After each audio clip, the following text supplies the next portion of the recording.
Very good morning dear students. We will continue our exercise 3.4. 3.4 में जो first question था इसका, जिसमें हमने आपको elimination method as well as substitution, जो फर्स्ट पार्ट था solving the system of equation by elimination as well as substitution method हमने कराया था आपको। अब वही मेथड हमें आगे फॉरवर्ड करना है।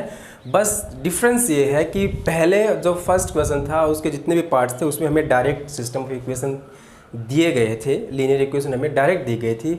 Now in question number 2 we have to form first from the words problem to write the equation, and after that we solve the system of equation by which of the method, that is elimination, if they exist, क्या solution exist। आपको ध्यान हो exercise 3.2 में हमने ये सीखा था कि without solving how we find that the given system of equation how many solution or the solution exists or not। system of equation क्या था आपका, a1x plus b1y plus c1 equal to 0। Secondly a2x plus b2y plus c2 equal to 0। तो इसमें हम ये देखते थे to check the ratio of the coefficient of the variable. क्या फर्स्ट ये था हमारा a1 upon a2 is not equal to b1 upon b2। Second था बेटा a1 upon a2 is equal to b1 upon b2 that not equal to c1 upon c2, and last one is a1 upon a2 equals to b1 upon b2 and that equal to c1 upon c2।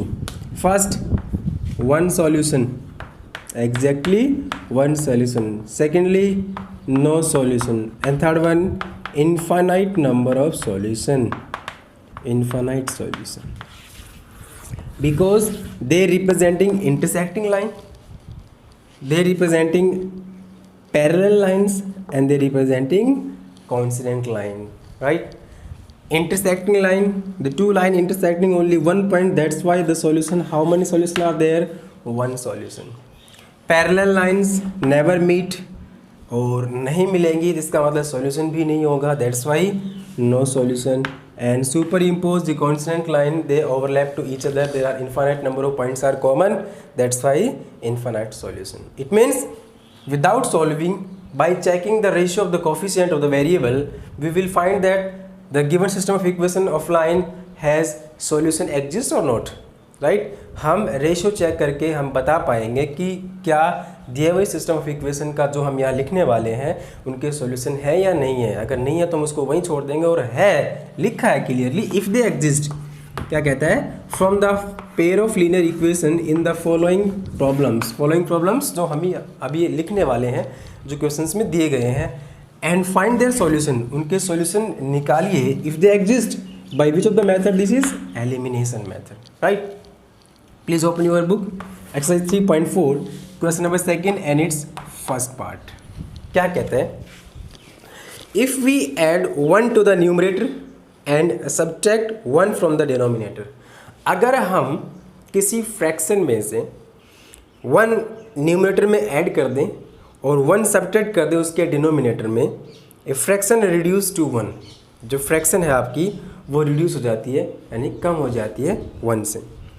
It becomes 1/2, वह 1/2 बन जाती है if we only add, अगर हम उसमें add कर दें 1 to the denominator, उसके डिनोमिनेटर में। व्हाट इज़ द फ्रैक्शन, आप फ्रैक्शन बताएं। क्या कहता है, जनरली आप क्वेश्चन जो आपकी बुक में दिया गया है, वीडियो को स्टार्ट करने से पहले एक बार उस क्वेश्चन को देखें कि एक्चुअली क्या पूछ रहा है। कह रहा है कि कोई फ्रैक्शन है आपके पास, फ्रैक्शन में नॉर्मली 2 पार्ट होते हैं, क्या होता है, एक तो न्यूमरेटर होता है आपका, दूसरा क्या होता है, डेनोमिनेटर होता है। तो न्यूमरेटर डेनोमिनेटर 2 पार्ट होते हैं किसी फ्रैक्शन के। ऊपर वाले पार्ट जो होता है आपका just like that x upon y, that is numerator, and second one is denominator. तो बोला सर अगर कोई फ्रैक्शन आपके x अपॉन वाई है, उसके न्यूमरेटर में आपने 1 ऐड कर दिया, डेनोमिनेटर में आपने 1 सब्ट्रैक्ट कर दिया, तो फ्रैक्शन रिड्यूस होकर क्या बन जाती है, 1 बन जाती है। सेकेंडली वो फ्रैक्शन रिड्यूस होकर 1/2 बन जाती है, कब, जब आप उसके डिनोमिनेटर में क्या ऐड कर दें, 1 ऐड कर दें। तो बेसिकली आपके पास 2 चीज़ें दी हैं, कंडीशंस 2 हैं। कंडीशन फर्स्ट क्या है, उससे पहले हम उसको एज्यूम करते हैं। देखिए जो हमें फाइंड करना है हम उसको एज्यूम कर, let our fraction is what, हम मान लेते हैं हमारी फ्रैक्शन क्या है, ठीक है। Let the fraction is, let the fraction is what, x upon y। हमने हमारी फ्रैक्शन क्या मान ली बेटा, x अपॉन y। कंडीशन क्या दी है क्वेश्चन में, according to the question condition, according to question क्या कह रहा है कि अगर हम उसके न्यूमरेटर में तो 1 ऐड कर दें और डिनोमिनेटर में 1 सब्ट्रैक्ट कर दें, then it reduce to itself by 1। ठीक है, तो according to question if we add 1 to the numerator and numerator is what, x, then this is x plus 1 and reduce और सब्ट्रैक्ट 1 फ्रॉम द डिनोमिनेटर, मैंने subtract किया, then this fraction reduce to 1, ये fraction जो थी ये क्या बन गई, 1 बन गई, and that equals to what, 1। सुनिए ध्यान से, if we add 1 to the numerator and subtract 1 from the denominator then fraction reduce to itself 1। मतलब इस फ्रैक्शन में आपने 1 ऐड किया न्यूमरेटर में, 1 सब्ट्रैक्ट किया डिनोमिनेटर में, तो इस फ्रैक्शन की वैल्यू क्या बन गई, 1। गेटिंग क्रॉस मल्टीप्लाई क्या बन जाएगा, यहाँ से देखो 1 से मल्टीप्लाई करेंगे सेम रहना है, x plus 1 and that equals to what बेटा, y minus 1 multiply by 1, that is y minus 1। इस y को मैं इधर भेज दूँ, यानी कि वेरिएबल्स टर्म को एक साइड ले आओ, कांस्टेंट को एक साइड भेज दो, तो ये बन जाएगी x माइनस वाई, इधर आया तो, और इस माइनस 1 को भी एक बार के लिए इधर ले आओ तो प्लस 1 है, और ये माइनस 1 इधर आएगा तो ये plus 1, 1 plus 1 how much, 2 and that equals to 0। इसको मैंने 1 दे दिया। This is our first equation, this is our first equation. Again according to question, if we add 1 to the denominator, अगर हम उस फ्रैक्शन के डिनोमिनेटर में 1 ऐड कर दें, then it reduce to 1/2, यानी कि x अपॉन जो y आपकी फ्रैक्शन है, आपने उसके डिनोमिनेटर में 1 ऐड कर दिया, तो उस फ्रैक्शन की वैल्यू क्या बन जाती है बेटा, 1/2। Again getting cross multiply, that is what, 2x, this is 2x and y plus 1 multiply by 1, again the same value 1 plus y या y plus 1, 2x, इसको इधर ले आओ, minus y minus 1 equals to 0। सबसे पहला काम तो हमारा ये था कि how we write the system of equation by the given words problem. Question को आपने पढ़ा, उसको समझा और उससे आपने ये 2 इक्वेशन बनाई। अब ये बन गया ना क्वेश्चन, आपका फर्स्ट पार्ट था वैसा ही, आपके पास 2 equation I, and solve this equation by which of the method, that is elimination method. तो मैं इन इक्वेशंस की वैल्यू यहाँ लिख रहा हूँ और फिर हम इसको सोल्व करेंगे कौन से मेथड से, एलिमिनेशन से। x minus y plus 2 equal to 0 first equation, and this is 2x minus y minus 1 equal to 0। ये हमारे पास सिस्टम ऑफ इक्वेशन है, थोड़ी स्पेस की हमारे पास करनी है, इसलिए मैं इसको यहाँ से रब करता हूँ। ये देखिए, अब क्या करना है, हमें सोल्व करना है एलिमिनेशन मेथड से। इक्वेट द कोफिशिएंट, आप इक्वेट करें ना करें, देखो ये ऑलरेडी इक्वेट है ना, आप माइनस कर दें, आप क्या करें, सेकंड में से फर्स्ट इक्वेशन को क्या करें बेटा, माइनस कर रहे हैं। This is our first equation and this is our second equation. आप सेकंड में से किसको माइनस कर रहे हैं, फर्स्ट को। सेकंड क्या आपकी 2x minus y minus 1 equal to 0। आप इसको माइनस 1 को उधर लिख दो तो ये बन जाएगा आपका प्लस 1। ठीक है, ये क्या बन जाएगा, x माइनस वाई प्लस 2 था, उधर गया तो माइनस 2। आप इस सेकंड फर्स्ट को माइनस कर रहे हैं ना, change the sign, this plus minus minus plus, this minus plus, y minus y plus, cancel down, 2x minus x is what, x, and this is 2 plus 1 3, the value of x is what, 3। now putting the value of x here, 3 first में put किया आपने, 3 minus y plus 2 equal to 0, 5 minus y equal to plus 5, right hand side में जाएगा minus 5, and that is what, y 5। then according to these two values our fraction is what, x upon y, our x is 3 and y is 5, 3/5। check the answer please। अब उससे answer आप book में देखने से पहले इसको assume करके देख लो ना, जो प्रॉपर्टी है वो आप अप्लाई करके देख लो। अगर मैं 1 ऐड कर दूँ ये बन जाएगा 4, और 1 सब्ट्रैक्ट कर दूँ क्या बन जाएगा 4, कैंसिल डाउन 1। देखो ना, फर्स्ट प्रॉपर्टी वेरीफाई हो गई। सेकंड प्रॉपर्टी, अगर मैं इसके डिनोमिनेटर में 1 ऐड कर दूँ, 5 + 1 6 1 2 बन गई ना 1/2। इसका मतलब जो कंडीशन क्वेश्चन की दी गई थी वो सारी इस फ्रैक्शन पे क्या हो रही है, अप्लाई हो रही है। इसका मतलब आंसर क्या है हमारा, ठीक है। This is the method to solve such type of the problems that they are the words problem, how we find, how we write the given system of equation ठीक है। सबसे पहला काम आपका था सिस्टम ऑफ इक्वेशन को reform करना, उसको बनाना। After that you apply the method that is elimination method. मतलब जैसे आपने इक्वेशन बनाई, आपका क्वेश्चन नंबर फर्स्ट चालू हो जाएगा। मतलब फर्स्ट में आपने क्या किया था, आपके पास सिस्टम ऑफ इक्वेशन दी गई थी और आपने उसको सोल्व किया था किससे, एलिमिनेशन से एज वेल एज सब्स्टिट्यूशन से। बट यहाँ आपको सिर्फ एलिमिनेशन ही अप्लाई करना है, राइट। नेक्स्ट सेकेंड पार्ट कहता है एजेस वाले क्वेश्चन से। मैंने आपको पहले बताया था कि जब भी एजेस वाले क्वेश्चन आएंगे हमेशा उसमें आप प्रेजेंट एज लेट करेंगे सबसे पहले, क्योंकि जो प्रॉपर्टीज़ हम अप्लाई करेंगे before, after, hence, now, just like that, later, तो वो सारी प्रॉपर्टी हम अपनी प्रेजेंट एज पे ही अप्लाई करते हैं। अब मैं आपसे ये पूछ रहा हूँ कि आपकी उम्र 5 साल पहले कितनी थी, तो आप अपनी प्रेजेंट एज को देखते हुए उस एज के बारे में बता पाएंगे जो पहले की थी और जो बाद में होने वाली है, राइट। तो क्वेश्चन है 5 years ago, 5 साल पहले, Noori was thrice as old as Sonu. Noori है वो सोनू से 3 गुना थी उम्र में। कितने साल पहले, 5 साल पहले। प्रेजेंट में क्या है वो बाद में बताएंगे।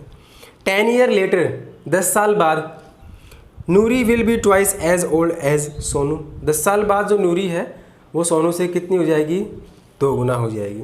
How old are Noori and Sonu. Noori और सोनू की जो प्रेजेंट एज है, ओल्ड मतलब जो उम्र है वो बताएं। तो इनकी उम्र बताने के लिए हमें क्या करना पड़ेगा, प्रेजेंट एज लेट करनी पड़ेगी। प्रेजेंट एज लेट करके उसके बाद उसी पे जो हमें कंडीशंस हैं वो अप्लाई करनी पड़ेंगी। अब करना क्या है, तो सेकंड पार्ट है उसमें मैं वही करूँगा, let the present age of Noori and Sonu is what, X and Y years respectively. मैंने क्या कर लिया, नूरी की और बेटा किसकी, सोनू की। मैंने प्रेजेंट एज लेट कर ली, that is X and Y years respectively. मतलब Noori and Sonu, this is present age, right. मैंने इसकी X ईयर मानी और सोनू की क्या मानी, मैंने Y years. According to question, according to question क्या कहता है, 5 years ago, क्या कहता है क्वेश्चन में, 5 years ago, 5 साल पहले। अब एक बात बताइए, आपकी उम्र 15 साल है मान लीजिए, राइट नाउ। 5 साल पहले कितनी थी, 10। क्यों, क्योंकि प्रेजेंट में से हमने 5 क्या कर दिया, सब्ट्रैक्ट कर दिया ना, 5 साल पहले। तो प्रेजेंट एज नूरी की हमने X ईयर मानी है, तो 5 साल पहले कितनी होगी, subtract the 5 from the present age, then X minus 5। And the same manner the age before 5 years of Sonu is what, Y minus 5। मैं लिख देता हूँ यहाँ पे 5 years ago, 5 years ago, 5 साल पहले की। कंडीशन ये है कि नूरी जो है वो थ्राइस है एज ओल्ड सोनू। मतलब 5 साल पहले उम्र ये है नूरी की और ये किसकी बेटा, सोनू की। इस स्टेज पे Noori is thrice as old as Sonu, मतलब ये इससे 3 गुना है। And I want to just equate both of the years. अब मान लीजिए कि आपके पापा की उम्र आपसे 3 गुना है और आप उसको इक्वल करना चाहते हैं, तो क्या करेंगे, या तो आप अपने पापा की उम्र को 3 से डिवाइड करें या फिर अपने वाले को 3 से मल्टीप्लाई करें ताकि इक्वल हो जाए। आपकी मान लीजिए 10 है, पापा की 30 है, and I just want to equate both of the years. तो या तो मैं इसको 3 से डिवाइड करूँगा या फिर मैं इसको 3 से क्या करूँगा, multiply. Same condition, Noori age thrice, इस स्टेज पे नूरी 3 टाइम्स है इससे, and I want to just equate the age of both the years, both the members, and जो आपका नूरी और सोनू इनकी एज को मैं इक्वेट करना चाहता हूँ। तो इक्वेट करूँगा तो नूरी 3 टाइम्स है ना, आप सोनू की एज को 3 से मल्टीप्लाई कर दीजिए, हुई कि नहीं इक्वल। क्यों, क्योंकि नूरी 3 टाइम्स थी सर और मैंने सोनू की एज को 3 से मल्टीप्लाई कर दिया, इक्वल हो गई। तो X minus 5 equal to what, 3y minus 15, 3y minus 15। X 3y इधर आएगा minus 3y, this is minus 15 और इधर गया तो plus 5। X minus 3y equal टू माइनस 10। इक्वेशन फर्स्ट बन गई, मैं इसको यहाँ लिख रहा हूँ, X minus 3y equals to minus 10। This is the first condition. Again second condition क्या कहती है, 10 साल बाद, आफ्टर 10 years, है ना, मैं यहाँ पे लिख रहा हूँ आफ्टर 10 years, 10 साल बाद। प्रेजेंट एज X है, 10 साल बाद 10 ऐड कर देंगे किस में, प्रेजेंट एज में, X plus 10, और इसकी भी क्या हो जाएगी, Y plus 10। The age of Noori was twice as old as Sonu. Noori की जो एज है वो सोनू से दुगनी हो जाती है। एंड फिर से मैं क्या करूँगा, इक्वल करना चाहता हूँ, मैं फिर से सोनू की एज को किससे मल्टीप्लाई कर दूंगा, 2 से। इक्वल हुई कि नहीं हुई, बिल्कुल होगी। Then X plus 10 is equal to what, 2y plus 20, इस 2y को इधर ले आओ, x minus 2y equals to 20, ये 10 इधर गया -10, then x minus 2y equal to 10, put the value x minus 2y equals to 10, this is first and this is second. ये हमारा मेन काम था यहाँ से। अब इस क्वेश्चन का रोल खत्म and we just have to solve. अच्छा एक बात हो, ये तो आपने देखा ही नहीं कि सिस्टम ऑफ इक्वेशन के सॉल्यूशन एग्जिस्ट करेंगे कि नहीं बाय चेकिंग द रेशियो। देखो ये आपका a1 a2 यानी कि 1/1, दिस इज -3 बाई -2, तो 1 3/2 इसका मतलब इक्वल नहीं है। a1/a2 is not equal to b1/b2, it means lines are intersecting. If they are intersecting it means they have the exist solution. Solution का एग्जिस्ट करेंगे कितने होंगे, 1 सॉल्यूशन। तो सोल्व करेंगे तो क्या आएगा, x minus 3y equal to -10 and secondly x minus 2y equals to 10। Simple सी बात है, दोनों इक्वल हैं। ये फर्स्ट थी ये सेकंड थी, आपने क्या किया फर्स्ट में माइनस कर दिया किसको, सेकंड को, minus this plus and this minus, x cancel, 3y minus plus 2y, how much of this -y and this is -20, कितना आएगा माइनस का, देन y इज व्हाट 20। अब ये y जो 20 है आपका, ये किसी एक में पुट कर दो, आप यहाँ पुट कर दो, ये लो, तो x minus 2 into y and y is what 20 and that equal to 10, y minus 40, x minus 40 equals to 10, then x equal to -40 उधर जाएगा, 10 plus 40 is what 50। x किसकी एज थी बेटा, नूरी की और ये सोनू की, तो x 50 आया आपका और y कितना आया बेटा 10। प्रॉपर्टी अप्लाई करके देखो, कौन सी प्रॉपर्टी, जो क्वेश्चन ने कही थी। फर्स्ट प्रॉपर्टी क्या थी, 5 साल पहले इसकी उम्र कितनी हो जाएगी बेटा 45 और इसकी 5, ठीक है। 5 साल पहले इसकी जो एज है वो हो जाएगी 45 और उसकी हो जाएगी 5, तो ये आपके पास यहाँ से, अच्छा ये 20 है बेटा, ये 20 है, तो 15, देखो ना 3 टाइम्स है कि नहीं है। सेकंड 10 साल बाद 60, 10 साल बाद 30, देखो दुगना हो गया। ये ऐसे हम अपने आंसर्स को चेक करते हैं। तो ये आपके 2 पार्ट थे क्वेश्चन नंबर सेकंड एक्सरसाइज 3.4 के, जो वर्ड्स प्रॉब्लम थे उनसे हमने कैसे इक्वेशंस को बनाया। इक्वेशंस बनाने के बाद हमने बिना सॉल्व किए चेक भी किया कि उनके सॉल्यूशन एग्जिस्ट करते हैं कि नहीं करते, bye checking the coefficients, right. अगर पैरेलल लाइन तो सॉल्यूशन एग्जिस्ट नहीं करेंगे, अदरवाइज सॉल्यूशन एग्जिस्ट करेंगे, और अगर सॉल्यूशन एग्जिस्ट करते हैं तो हमने उनको सोल्व किया एक स्पेसिफिक मेथड जो हमारा दिया गया, that is elimination method. In the next video we will continue this question number second from third part. Thank you, have a nice day.